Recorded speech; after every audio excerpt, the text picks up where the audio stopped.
Welcome to the What Now podcast, where we document our journey through chiropractic. Our goal is to give you, the new chiropractor, our firsthand experience in running a principled, cash-based practice right out of school. Join us as we bring you real perspective, lessons learned, and the leading names in the profession as we build the practices of our dreams. Yo, everybody. What is up? Welcome back to another episode of the What Now podcast. You got your guys back in the Dolo booth. Spencer and Zach back at it again. What's up, everybody? What's up, Zach? Grrr. I don't know why that was what came to Whatever mind. that means. I wanted to mix it up. I didn't want to do the what to do boo boo, so I grrr. Yeah, that's your inner bear coming That's out. my So bear. today, Zach, tell everybody what we're going to be talking about. We're going to be talking about this is so perfect. We're going to be talking about being and becoming a professional. Oh man, what does that mean to all of our people? Yeah, what does that mean? What does it mean to be a professional? No, this was something listening to Donald Miller's How to Grow, How to Build. I don't know the middle word there, but basically how to build a small business. How to build a small business. He talks about having a moment with his own entrepreneurship journey where he realized he needed to become a professional and kind of talked about it that way. And I was meaning it more from a personal development and business owner standpoint of what does it look like for you to be a professional. And if you're wondering where I was asking these questions, we have a group chat of some really awesome chiropractors that we talk to regularly. Shout out Delta Sigma Chi. But I just posed that question to my frat bros, and we talked about what it meant to be a professional as we threw in Zen pouches. No, I'm just kidding. We didn't do that. It was all through Facebook Messenger. I've never gotten into that, but yeah, I bought in two, and I put one in and then just throw it away. No, it's not for me. Yeah. So yeah, I mean, the book is called How to Grow Your Small Business. It's kind of a spinoff of Donald Miller's Business Made Simple because he talks about your business as kind of like a plane, and planes work really intricately because I mean it's like literally thousands and thousands, hundreds of thousands of pounds of steel plus people that flies through the air like at crazy speeds. Which like, dude, every time I get on a plane, it's like it really is wild that this is a thing. I can't wrap my head around it. Yeah, it's crazy. I mean, it's literally all just surface area and physics, but what it means it's the same thing with your business. Like literally anything is possible with your business and anything can take off and move at crazy fast paces if they all work together. And this is kind of like where if you listen back to our episodes, which like this is some of our episodes that get the most comments, but the Flying the Plane series, like I think we have like 3 ones. Like one is called Who's Flying the Plane, and then we have Flying the Plane Part 1 and Part 2. And that's like us talking about who are we as our leaders in the business, and it would be interesting for us to do another one of those as like time moves on. And then like one, how do we hold control and guide our people like pilots do, taking people on a journey in a plane in their day 1 and day 2 experience. So if you haven't listened to that, go ahead. But this is going to be, we're going to be talking about some more of the concepts from his like spinoff, like little smaller book called How to Build a Small Business. And it's all about the different parts of the plane and how they work. Yep.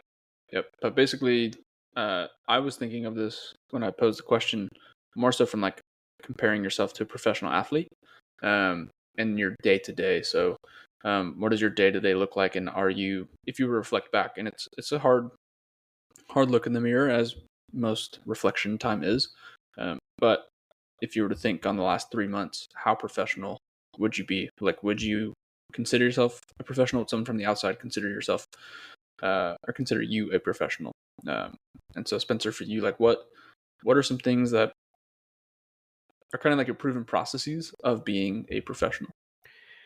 Well, dude, I mean, honestly, I never really thought of like what a professional is until you asked the question. And then it kind of got me thinking, like, I think that a lot of, at least for me, the thing that lands in my head first when I think professional, I think like suit and tie, boring, corporate, stuffy, like buttoned up. And I mean, I would consider us like, I mean, we're all doctors, so we have some level of professionalism, and I think that you have to carry that.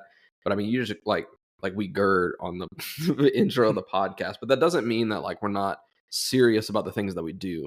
And I think that there's like a fine line to walk, especially in chiropractic. There's like so many practice management groups that some of them are like live in the flow, and some of them that are like, if you address your patients by their first name, you're like, if your patients address you by first name, then you have no Mhm. respect. And I think that like those are polar opposites. And um like really where it comes back to is the truth is always in the middle, right? That's where truth really lies, is somewhere in the gray area in the middle. And for me, like being a professional is somebody who takes their profession um seriously, holds it with the utmost respect, and has it integrated into their life. Mhm. I think that's what a professional is. Like, so, to be a professional chiropractor, like to be a professional in chiropractic is one, to take chiropractic seriously. Like, it's not just this thing that we just wave off. Like, it really and truly is one of the most powerful things that you can deliver to people. Mhm. Two, it's integrated in my lifestyle, right? And so, like, I take it very seriously. Like, I get adjusted consistently. I decrease my chemical burden. I exercise my body, and I manage my stress. Mhm. And I take that into consideration in all the other things that I do. Like, one of the things is like, I don't want to be super fat. One, because that doesn't look good to my patient base. I can't say, oh, I value my health, and then I got the polo pudge. Mhm. And then two, I have to be able to show up, and I have to take care of my body, and I have to train. I think this is a big concept that we got from KTC, is like Mhm. training for adjusting, and training to be the doctor mentally, physically, spiritually, all of those things. So I think that's what the professional aspect of being the chiropractor looks like. Mhm. And I don't necessarily think it has to be all like buttoned up, suit and tie, like stuffy, like Mhm. some connotations would be. Yep. And I think too, it's really interesting because I even from our group chat, I think it was really clear that everyone kind of has an initial thought of like what comes to mind when they hear the word professional. Um, and like for some people, it's like you got to be going all the time, all the time, all the time. And one thing I love from Mark Sisson or Sison, uh, founder of Primal Kitchens, most ripped 70-year-old. If you just stop, Google Mark Sisson, like an image, 70 years old, absolutely ripped. Um, Someone that embodies exactly what they preach. But he, in his book, The 21 Day Keto Reset, talks a lot about the biggest advantage professional athletes have over the weekend warrior Dang. is a professional athlete. Uh, Professional athlete. Are you looking him up right now? Yeah, bro, he's crazy. 70 years old. I think he just turned 72. He's even more shredded than RFK. Yeah, 100%. Um, Maybe Anyways, some TRT in there. Anyways, but with that said, he talks about the difference between like a professional athlete and the weekend warrior, and why so many people struggle is because a professional athlete, you if you're an athlete or if you've been a student athlete, you know that in the summertime or your off season, it's go to sleep 9-10 o'clock, get solid 8 hours, kind of get up and ready. Maybe you go work out by 10, 11 in the morning. You train pretty hard for an hour and a half, 2 hours, pending your sport. You have a great lunch, and then you rest for the entirety of the day, right? Whereas we as professionals, right, or as weekend warriors, we go work out at 6 in the morning to get it in. Then we go, especially as chiropractors, go adjust patients for 6 to 7 hours on top of meetings and admin work and family time. And so our body's never really getting that rest. So for me, I wasn't viewing this as how can I find more rest, um, more so in my daily habits, and kind of thinking on like the Nick Saban or Tom Brady philosophy of like you don't practice until you get it right, you practice until you can't get it wrong. And so for me, um, implementing small doses of a morning routine has been really big in becoming more professional. Um, and then also what I'm doing with my downtime, and something Spencer and I have talked a lot about recently is screen time and what that looks like, and what a professional chiropractor or professional, whatever it might be having a screen time of 4.5, 5 hours or even higher each and every day. what does my productivity look like, but then also what does my rest look like, and what are the foods I'm putting in my body, what type of care am I seeking, especially for me seeing 35 to 60-year-olds, we get some large humans that walk into our clinic, and they see me and they're like, that's my chiropractor, he's got big muscles, and they expect me to light them up, and I love it, and I do. And not saying if you're small you can't light up big people, You have big muscles there. you definitely can, but that's an attraction, I guess, if you will. And I'm starting to notice my body's starting to wear and tear, and so I can either just prolong the issues, right, like most people do, or I can recognize, hey, there's something going on in my left shoulder, I need to go get this taken care of. And so I'm going to go pay for service to get that taken care of, on top of getting adjusted every week, on top of putting the right food in my body, and stuff like that. So for me, that's where I came from. I don't know if that made sense. Yeah, I mean, I think that you can really just kind of define like what a professional versus an amateur is. Like, do you do this full time or not? Like, that's really it. Like, I mean, if you're an amateur boxer, like you're probably boxing and then you have another job. Mm-hmm. That's right? very true.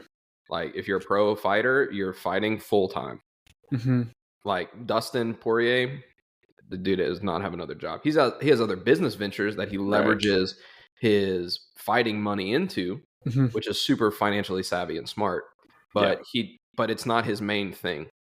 Yeah. Right. I think like you're a professional at whatever you spend your most time at. You can consider that your profession. So like, dude, yeah, like, I mean, if you're adjusting 6 hours a day and you got 8 hours of screen time, what do you think you're actually more of a professional at? Yeah. Right. Or like, you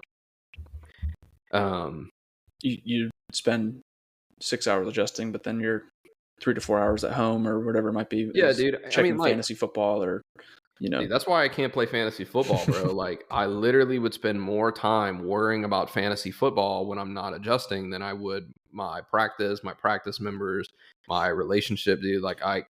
It's a clear obstacle for me. And so I like willingly step away from it. It doesn't mean that I don't enjoy it. Like, and I mean, transparently, I'm co-managing a team with my brother-in-law. But I can just like pass that off to him, right? So I can hang out with him, and it's a good way for us to like spend time with him. Mm-hmm. But I'm not like crawling the waivers like I would be. Yeah. Like, who's the big pickup? Yeah, I was thinking about that too. Like, I play in a pickup basketball league on Sundays, and dude, I'm not good at basketball. Like, I want to be good at basketball, but dude, I would have to put in so much work to do it. And like, dude, there's some guys that play like 3 or 4 or 5 nights a week. It's crazy. That, like, they play on Sundays. I'm like, dang, dude. Like, well, like, there's a lot of guys who are coaches that we play with. And like this other guy, he's like, yeah, I'm leaving to go to New Mexico because like I got a job at New Mexico State to coach. And it's like, okay, well, like this dude's he's like a borderline pro. Like like this is his life. Like he coaches basketball for a living. Like, of course, I would hope that he's better than me. And, like at first I was like, man, like I'm just kind of out there getting cooked. And, but then I realized like, dude, like these people have done this so much more than me. So I'm an amateur. Like I'm just out here to have a good time. Like I'm not out here to hoop.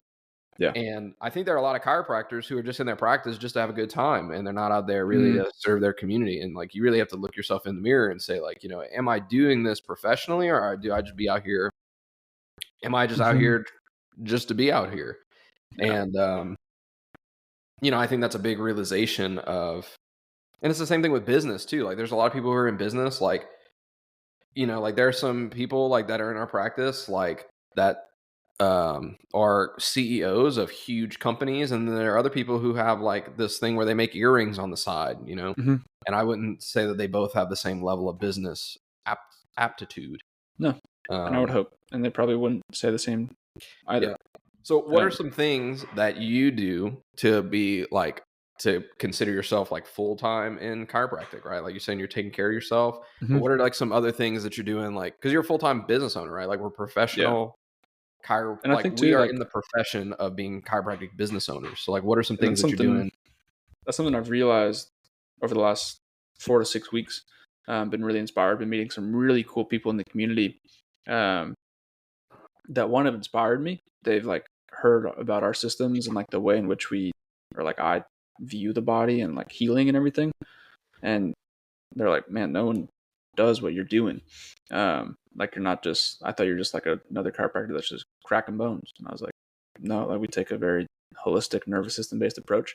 But it's instilled in me or inspired me to dive deeper or get back into studying anatomy trains and neurophysiology and a lot of things that have like lit me up in the past.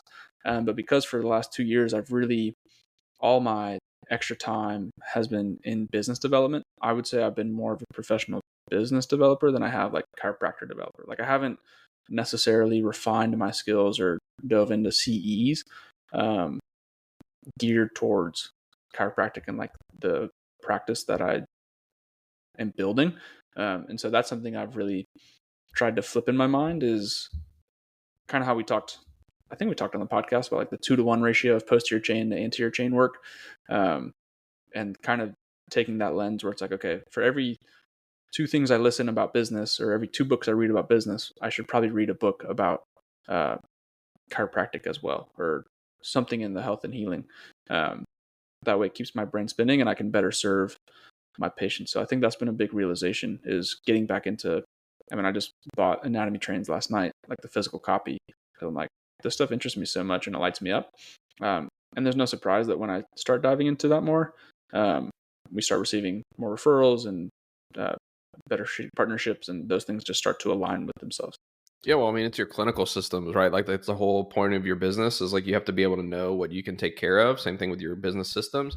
Dude, I was literally just on the phone with Steph. We had our coaching call with her, and I was literally just telling her that, like, we just went to the pediatric seminar, the Wonderlearn seminar. So shout out Dr. Courtney Gowan, which we should have you on the podcast if you're listening. Dude, she's doing some awesome stuff, and really is.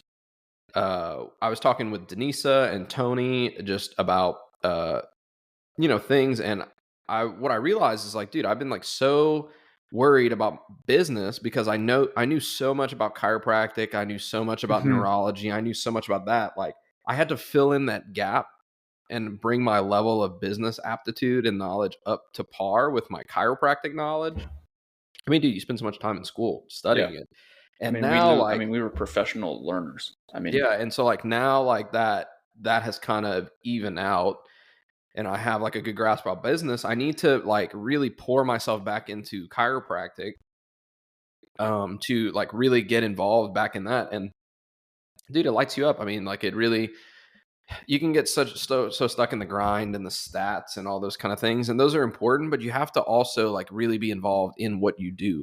You know, like, I mean, you can get like, take football players, for example, you can like really get caught up in like, oh, what's my amount of targets, or what's my efficiency out of the slot versus out wide versus on a run play. And like, oh, I catch balls better on screen plays. But dude, like you really have to get back to like, dude, how do I run my routes?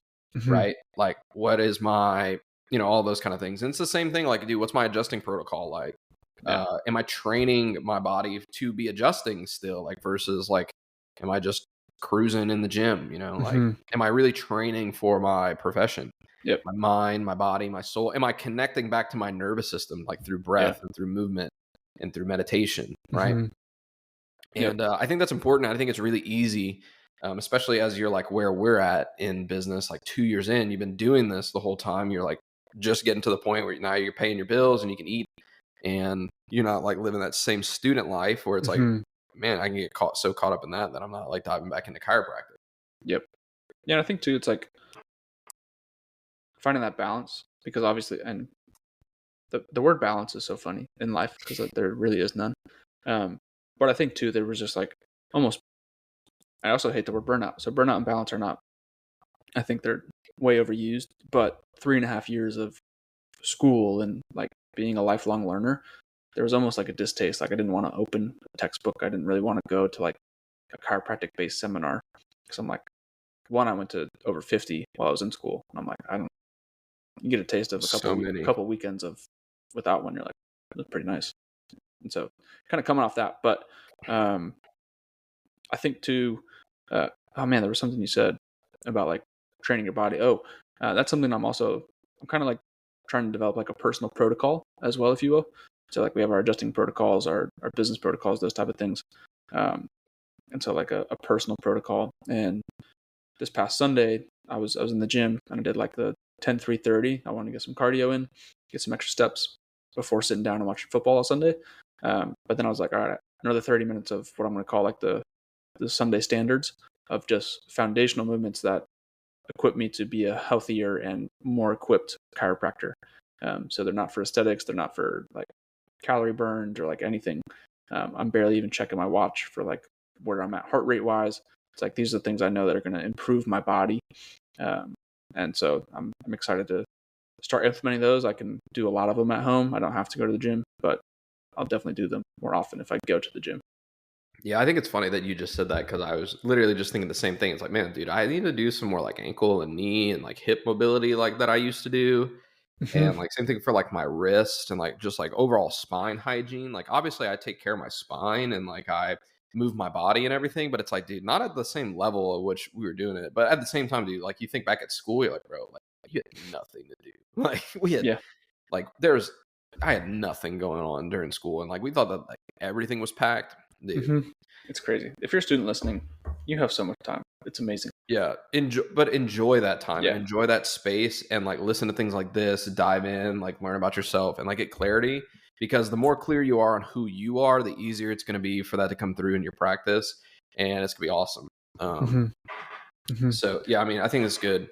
This is something like because like you're all fired up and everything, and business is super new, like right when you open, and then like now you hit like this 2 year mark, and then you get it. We're gonna get in at 3, 4, 5, 10 years, Mm-hmm. and I think that's like a big thing. Like some of the seminars that you go to, like there are people who are in practice 10, 20, 30 years, and you just don't hear that fire and that flame because you have to fan the flame You for have it to to stoke it. continue to Yeah. burn. Mm-hmm. And so like if you're not feeding yourself new stuff, like if you're only listening to the same courses, like, right, like if you've, you know, if you've taken MC2 and you're Mm-hmm. only going to MC2 seminars, it's just this repetitive thing all the Mm-hmm. time. And so, like, you have to go out there, you have to push the boundary, you have to expand the envelope, whatever you want to say, and you have to take yourself to that next step. You can't get comfortable. And like the biggest person that I love to look for this is Jared Moon. Like if you're not listening to Jared's stuff, Jared's always like talking about, especially if you're a man, like Mm-hmm. how to push the envelope in your fitness, in your business, in your knowledge as a husband, as a father, all of those things. And so you have to kill comfort every single day. And so I think it's good, like to be a professional. Professionals constantly take a comfort inventory and say, where am I comfortable? And then they say, okay, that's what I'm going to attack next. Mm-hmm. And so, Mm-hmm. yeah, I mean, I think that's a great thing. Yeah. And I think too, like, I mean, just shout out to Jared because we don't do that enough at all. But just switched over to that Hard to Kill program last week, Nice. and it was my first full week, and I'm feeling it. Yeah, I know. I'd be easy to kill, bro. So I'm like, Yeah. man, Yeah. I'm trying to at least get to like medium Yeah. to kill. Yeah, mildly difficult to kill. A mild challenge. I mean, just the workout today was, I had to cut it in half. I was like, I'm not cut out. I'm not cut out for this. One, The I was going push to take. press and the mile. Yeah. One, because I'm struggling, my left shoulder be struggling. So 100 burpees and 5,000 pounds of push press is not going to be great for the shoulder. But again, being a professional and like knowing where I need to go in, and then also like, okay, if it's Tuesday, I can do the workout. Like I can do 100 burpees and 5,000 pounds of push press on my shoulder. But what does that do for the practice and for me the rest of the week and next week and the week after? I think that's another thing too, is what actions are you taking today that are going to impact not just tomorrow, but the following week and 60 days and 90 days. And then, again, another great thing that I think Steph has opened my eyes to, and it's also crazy. I don't know if last time you listened to The Wealthy Gardener or read The Wealthy Gardener, but it's a lot of the same that Steph teaches, and she's never read it. So Really? I'm excited to see. She just started listening, so I'm excited to hear. But he talks too about like you can only view yourself 5 years from now. So like setting 10, 20, 30-year goals is good, but like there's so much that can happen in there. There's so many life events that happen every 5 years. That's a big thing that Steph teaches. And that she goes into way more depth, but like viewing, okay, if I'm a professional today, what does it look like to be a professional 5 years from now? Like, what type of standard am I setting for myself? Yeah, I think, dude, I mean, I think if to keep the sports analogy, like if you look at, and I think basketball is like one of the best sports to like look at this because it's not like no one has like a singular task. Like in football, like offensive linemen are always going to be offensive linemen. Receivers are, Hey, hey, when you're in the Husky Club, you're always in the Husky Club, bro. I'm not going to say that actually. We can get out of it, but Husky at heart. always Husky. Yeah. But like when you look at people like LeBron, but really I think like the biggest thing, like as the game of basketball has changed, like big men like Shaq, you would only like you catch the ball, you dunk. You catch the ball, you dunk. And if you're that kind of guy now, you just get cooked because like until you can step out and shoot those 3-pointers and get out of the comfort zone, then like that's like where everything has changed, right? So I think it's the whole thing like when you look at a lot of the really successful business owners nowadays, what is one thing that's a common theme between all the really successful business owners? Fitness, right? And like everything used to be not like that. Like business owners, like I was super burnout. I was super, you know, people were super burnout. They were super overweight. They weren't taking care of themselves, but they had a crap ton of money. And it's the same thing with chiropractors, right? You saw a ton of patients, you worked a ton of hours, but they were all fat and out of shape or like never took care of themselves or super stressed. Or the biggest one for me, bro, is like a lot of old chiropractors that you hear of divorce, dude. And like you say, you're a family practice, and like I get that things are different, but like, did you neglect your marriage and your family because you were so all about chiropractic? Like, right, we're not super well rounded. And I think that the best key of a professional is that you're well rounded, right? Like, Right. how many other super successful football, like Conor McGregor, dude, like pro fighter, one of the best to ever do it. He doesn't have to fight anymore because he has all these other business ventures. He's invested his resources and he's got like 3 kids. He spends all this time with his family. Like that's one of the things that I always respected about Connor so much, even though he talked crap to my boy Dustin and Dustin planted him. He was always, his wife was always in his corner and always his number one fan. And he always like had his wife's support. And that's how you know that like they always took care of each other through all the things that he went through. I mean, same with LeBron too. I think that's one of like the like people love to crap on LeBron, but like yeah, dude, superstar since he was 15 years old. And yeah, bro. And he'd be like, that at his kids' games, dude. Like, yeah. And Braun has changed his game a lot too. Like he's not just this guy that's going to go and dunk the ball. Like, dude, he developed a mid-range game. He developed a 3-point shot. Now he's one of the best. I mean, he's one of the best passers ever. Yeah. And then also he developed his leadership. For so long, it was just the Braun show. And now, like over time, he's developed his leadership. He's invested in other things. Like it's a full, well-rounded game. And I think that's really the key identifier of a professional is your main thing your main thing? And are you also well-rounded in every other area of your life? Do you take care of yourself? Do you have a good relationship with God? Is your body in good shape? Are your finances set up? Or does your family, are you involved in your family? Do you lead your team well? And also, are you a great chiropractor? Yeah, I think that's like, you know, people, I truly believe people like Harvard, like business schools will study like Joe Rogan when people realize like just how successful he is, not to like talk like highly of Joe, but like, I mean, one of the most well-rounded guys that just talk, people feel like he talks about nothing, but like the more you listen, like, dude, he knows a lot about a lot. Knows a lot about, yeah, it's not like he knows a little bit about a lot of things though. Like he knows a lot about a lot. And he just finds things that he's interested in. He's a professional, moves his body all the time. It's kind of the same way, like kind of reshaping comedians where it was like always like fat, addicted to drugs, like drinking all the time, and they die by the time they're like 40. And he's like, you know, that's not going to be me. And yeah, but they're funny. I mean, they are funny, but he's super fit, super funny, and he's doing the same for like young comedians, which is really cool. Like he's bringing them along with him. Married, 2 kids, like takes care of his family, like just a well-rounded guy. And I think it's important to see that from different aspects. And there's plenty of those guys in the chiropractic profession as well. Yeah, I think the key of like as you say that, the biggest thing that stands out to me is like, are you professional or not?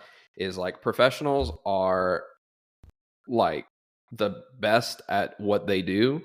And the difference between like people who are not professional or not what they do is like if you are burnt out on your main thing, then you're not being a pro. Like you're not taking care. Like, I mean, for sports and athletes and stuff, like they have to take care of everything else, dude. They got media stuff to do. They have, Mm-hmm. they recover, their diet, their exercise, their nutrition, and then also like too, like we were saying, the people who are the most successful have the closest support system to them, like Steph and his wife, like all of these people have a really great, like Steph Curry and his wife. Steph Curry, yeah. Yeah. They're talking about Steph Wigner. I was like, no. hey. She is a wife. But them too, like Steph and Kyle are like super close, and they're also really well rounded. I mean, the thing that what Steph has built her name off of is not giving up the people who she's building the legacy for, dude. Like, I mean, bro, you look at her, like her relationship with Jet and Kyle is awesome, dude. I love hanging out with them because they're people who take care of themselves and they're also super successful. And you have to put in the hours and you have to put in the work. And I think that's a lot of things that people are trying to, you can't be a pro, like just because you put on a jersey. Just because you have a practice doesn't mean that you're a good chiropractor. Mm-hmm. Just because you have a license doesn't mean that you're a good chiropractor. Like that's straight up. I mean, yeah. So what are you looking to do to up your game? And I think too, like going back to that burnout, one thing I thought of just as like a quick, like, I think burnout can happen as well when you don't have those outlets, or you don't allow yourself to have those outlets. So it's like, oh, I'm just going to grind for the next year and only focus on business. Well, it's like, okay, well, what's left of you after you just focus on business for the year? Like, definitely go all in, but also have your outlets. So like having your hobbies, having your ways to take care of yourself and better yourself, and not just on one singular focus. Yeah, I mean, as we continue to talk about it, I just think of all the different athletes. Like, there are so many people who play at a high level, but their personalities and their like personal aesthetic looks totally different. Mm-hmm. And so I don't think that like for you to be a professional, you have to be well spoken and clean cut and all those things. You can be I mean, look at Alex Hormozy. Nobody would ever call him not a professional business owner, right? The dude looks crazy. Like he's literally, I mean, he even admits he's juiced up. Mm-hmm. And he wears a nose patch. He never cuts his hair. He only wears the same tank top. And I mean, then you look at like what Steve Jobs was like and all those kind of things. And like in terms of football players, like you look at Kirk Cousins, who shops at Kohl's. Right. And then you look at people like Tyreek Hill or whoever else is swagged out. Like, right, you would never call them not professionals. But the common theme is that they both show up for practice and they give it their all every single time. And then so it doesn't necessarily matter what you look like. It's, do you fit your own brand? Mm-hmm. Yeah. And that's where it'd be fun to have Bijal on and talk about like developing your own personal brand. Because that's definitely been something I've been kind of working on in the back of my head. And shout out Matt Delgado, I think does a phenomenal job from a chiropractic side of things. Yeah, Matt's content has been on point recently. So Matt, if you're listening to us, I really actually enjoyed a lot of the stuff that you've been putting out, both like personally and just like chiropractic content wise. And then Brooks gave me one of his hats, which is pretty sick. Sweet. And so merch has been solid as well. We should have Brooks on. We should. Brooks, if you're listening. Anyway, thanks guys thanks so much guys for listening to the What Now podcast. I also wanted to shout out those of you who came up to me at this last seminar. It really does mean a lot for you to let us know that you listen to the show. Especially my guy Dylan that introduced himself to me, bro. We're in your corner, and thanks so much for listening, dude. We appreciate you. Big time. Cool. All right, guys. We'll see y'all next week. Peace.